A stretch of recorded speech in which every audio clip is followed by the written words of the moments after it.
จะรีบสู้พวกไม้บอลพอนแค่ไหนมาจุบสบายทับปีที่ท้ายบ่าขยบัดเมียนปวดจุกบ่าปวดจุกให้หนึ่งจุกให้ก็โจรูมฮบโอเคจะมวยโปรมัดให้หนึ่งขยบัดได้ต่อโจรูมฮบนั่นโจฮบน้องเล็บอ่ะบ่าเฮ้ยจับกับบัตรมงคลบัดไหนน้องฮบมาหนึ่งกับบัตรเลย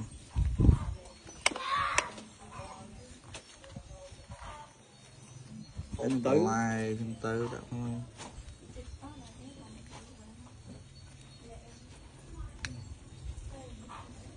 เปียงปริกบ่าเนี่ยไปจะหอบทองเปียงปริกมาเนี่ยไปจองรูปเปียงปริกในของซาลูเมียนเอาไปจองเตยก้าดาลิจูซับในข้างเลอบ่า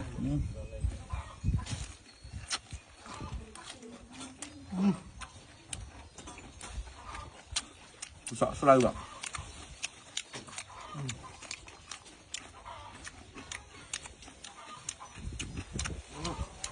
ngọc cái nào ấy nè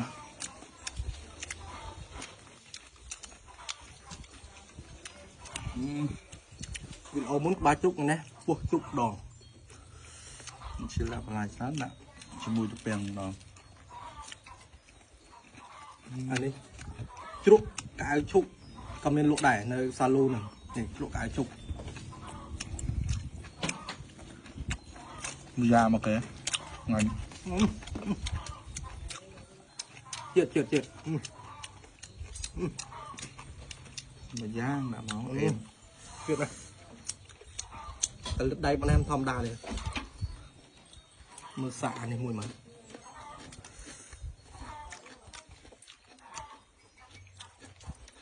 tao thằng nô bập bần à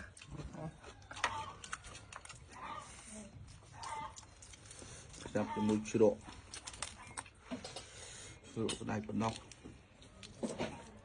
hơi có miền chỗ cái sọ sài đài này bảy mục nước miền là không xa lưu từng ngõ bà tròn rốt tính chăm đại lệ tu sắm này không lời ngành đã hiểu ngành mân và mùi đà ra hộp nó đầu mập nó đá đó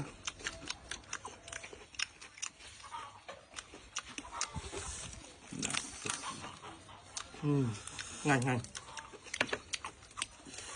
khó thôi nhắn từ món em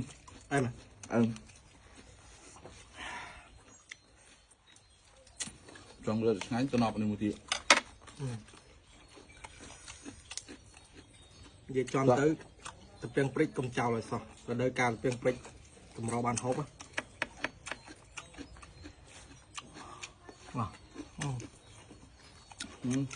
bài so mặt trước em mà chứ đâu em làm đó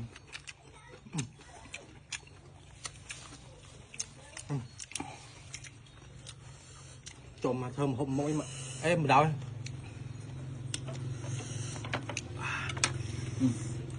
phục chơi đó tôi sẽ đây để ở đây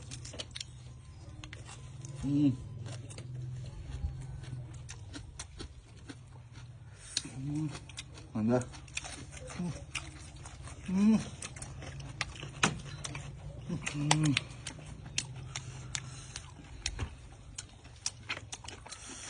trong một tay món đặt cho món đấy có em mà nhanh mày nhanh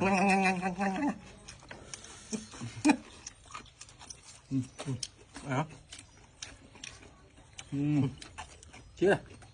hả chưa trộm mà đang chết trong thời dùng mà camera sọ mọt lá rõ lẹp tí đòn hết camera nha không đại camera mua thằng camera sọ mọt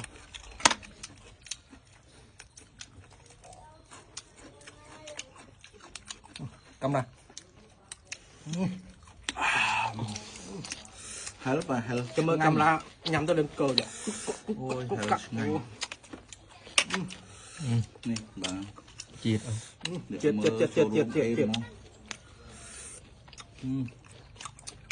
bên chuyện chuyện bình phong nó em mà ná nè Vì phong mạch trời bay.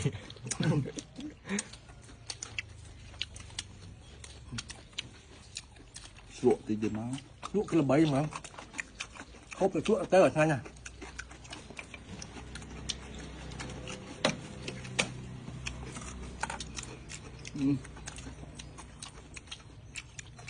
Luộc chảy.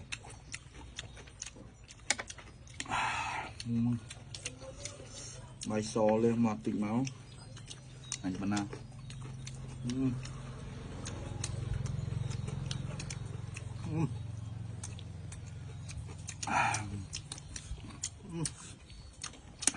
Em dầm lòng.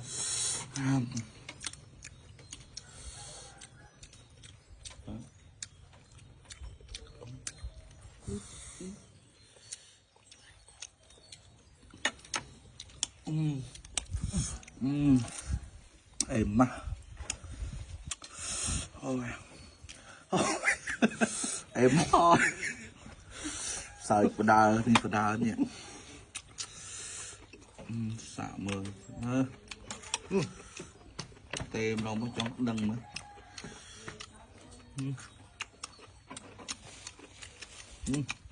Êm đây. Êm đó. Bà thì blia phục mai bọc ôn ngày nay video cho bát mình tập pan năng ấy chụp kia video còi bà